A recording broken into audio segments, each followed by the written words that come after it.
నమస్కారం ప్రజలారా, మా యూట్యూబ్ ఛానల్. నా పేరు రాజు. టీటీడీలో నెయ్యి సరఫరాలో కల్తీ నెయ్యి జరిగిందని, గత వైసీపీ ప్రభుత్వంలో ఈ లడ్డులో కల్తీ నెయ్యి జరిపారని అనేది సిట్టు విచారణలో ఒకటి విషయాలు మనకు తెలుస్తున్నాయి. దీంట్లో వైబీ సుబ్బారెడ్డి గారి పాత్రే మెయిన్ అని, అప్పుడు టీటీడీ చైర్మన్గా ఉన్న వైబీ సుబ్బారెడ్డి గారికి తెలిసి ఈ విషయాలు బయటపడినాయని, అప్పట్లో చైర్మన్ ధర్మారెడ్డి కూడా దీంట్లో పాత్రధారిని అని ఇప్పుడు సిట్టు విచారణలో ఒకటి బయటపడుతున్నాయి. ఈ కల్తీ నెయ్యి వ్యవహారంలో జరిగిన ఈ వైసీపీ ప్రభుత్వంలో జరిగిన ఈ అపచారం హిందువులు మనోభావాలు దెబ్బతిన్నాయి. ఎందుకంటే కల్తీ దేవునికి పెట్టే ప్రసాదంలో కూడా కల్తీ నెయ్యి జరిగిందంటే ఎంత ఘోరంగా వైఫల్యం జరిగిందో గత ప్రభుత్వం మనకు అందరికీ తెలిసిన విషయమే. దీంట్లో కల్తీ నెయ్యి జరగలేదని కొంతమంది, జరిగిందని కొంతమంది అంటున్నారు. వైసీపీలో చూస్తే కల్తీ నెయ్యే జరగలేదు, దేవునికి అట్లాంటి చేయమని వాళ్ళు అంటున్నారు. కూటమి ప్రభుత్వంలో జరిగిన ఈ విచారణలో ఈ కల్తీ నెయ్యి జరిగిందని, ఈ నెయ్యిలో కల్తీ నెయ్యే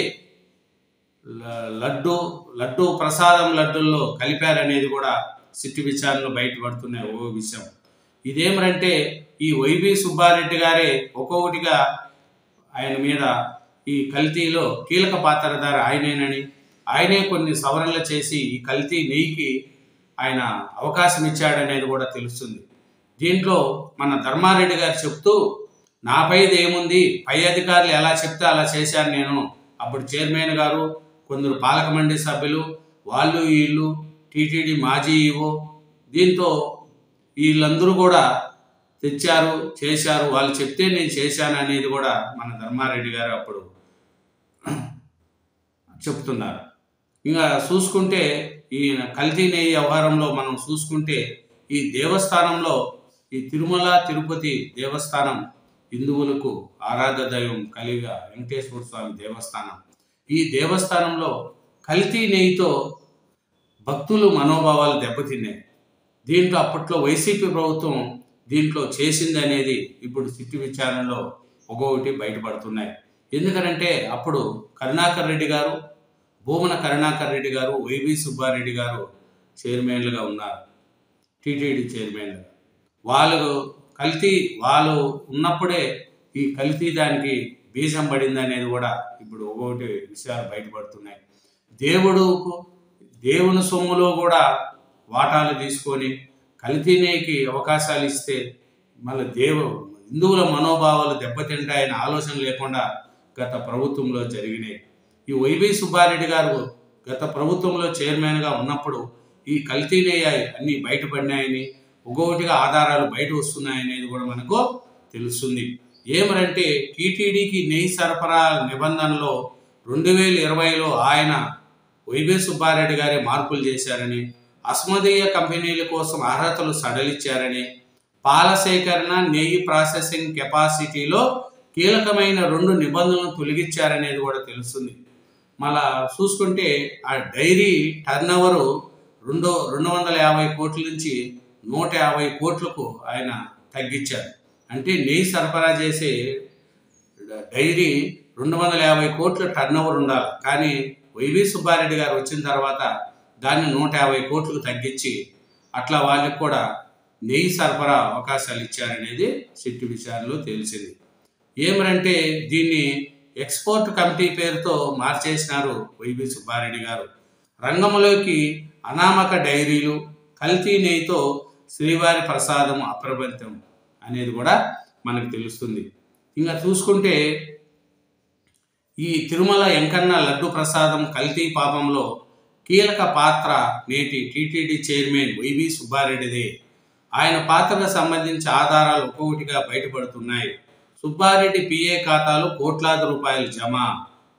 చూడండి ఇవన్నీ. ఇంకా ఈయనేం చేస్తున్నారు, చైర్మన్ ఒత్తిడి తెచ్చారు. ధర్మారెడ్డి గారు ఏమంటున్నారంటే, చైర్మన్ గారు ఒత్తిడి తెచ్చారు, పాలక మండలిలో కొందరు సభ్యులు కూడా అని ధర్మారెడ్డి గారు చెప్తున్నారు.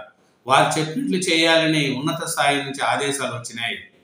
దాంతో మిండకుండా పోయానున్న టీటీడీ మాజీ ఈవో ధర్మారెడ్డి గారు అంటున్నారు.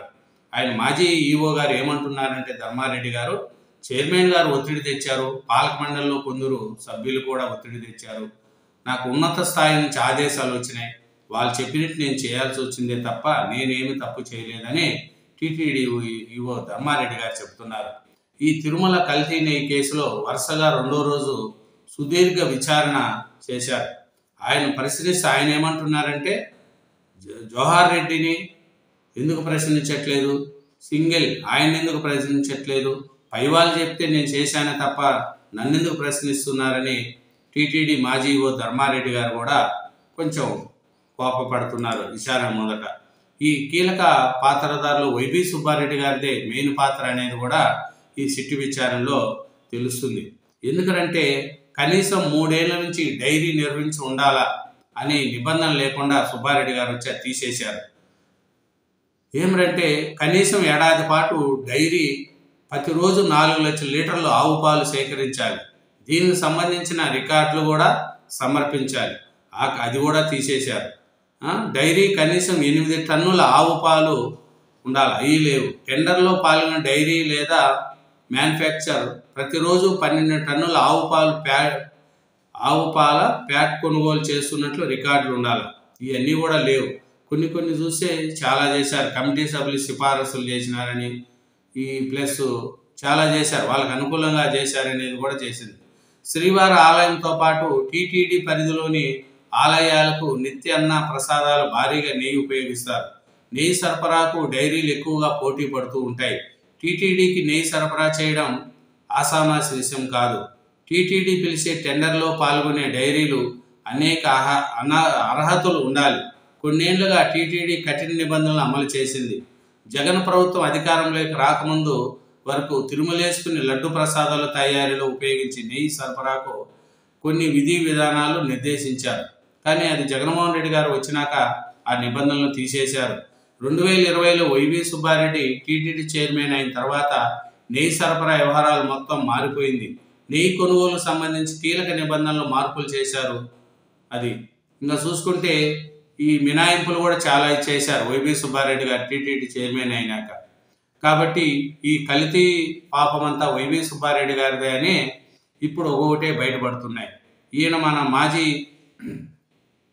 ధర్మారెడ్డి గారు ఏం మాట్లాడుతున్నారంటే, కల్తీ నెయ్యి సరఫరా విషయంలో అప్పటి టీటీడీ చైర్మన్ వైబీ సుబ్బారెడ్డి, పాలక మండలిలో కొందరు సభ్యులు ఒత్తిడి తెచ్చారని టీటీడీ మాజీ ఈవో ఏవి ధర్మారెడ్డి గారు సిట్ అధికారులకు చెప్పినట్లు కూడా తెలిసింది. ఉన్నత స్థాయి నుంచి ఆదేశాలు వస్తే నేను చేసినానే తప్ప నాకు సంబంధించింది కాదు. చైర్మన్ గారు సుబ్బారెడ్డి గారు, కొందరు పాలక మండలి సభ్యులు చెప్పారు, ప్లస్ అది పైనుంచి కూడా ఒత్తిడి వచ్చింది, దాని మీద నేను సంతకాలు పెట్టాను, వాళ్ళు పెట్టమంటే పెట్టానే తప్ప ఇది నేను స్వచ్ఛందంగా చేసింది కాదు అని మన టీటీడీ మాజీ ఈవో వైబీ మన ధర్మారెడ్డి గారు చెప్తున్నారు. ఆ ధర్మారెడ్డి గారు చెప్పేది ఏమిటంటే, నేనేం చేయలేదు, పై వాళ్ళు చెప్పినట్టు నేను చేశాను, నాకు ఏ సంబంధం లేదనేది కూడా చెప్పారు. ధర్మారెడ్డి గారిని వరుసగా 2 సార్లు విచారిస్తున్నారు. ఈ కల్తీ నెయ్యి కేసులో కీలక నిందితులు వీళ్ళందరూ ఎలా వచ్చారు, వాటి పరిస్థితి ఏమి, అప్పుడు చైర్మన్ వైబీ సుబ్బారెడ్డి పిఏ అకౌంట్లోకి ఇన్ని కోట్లు ఎలా డబ్బులు వచ్చినాయి అనేది కూడా విచారణ చేస్తున్నారు. ఎందుకంటే టీటీడీ నెయ్యి సరఫరా నిబంధనలకు అడ్డగోలుగా మార్చిన విషయం తాజాగా బయటపడింది. అప్పట్లో టీటీడీ చైర్మన్గా సుబ్బారెడ్డి ఉన్నారు.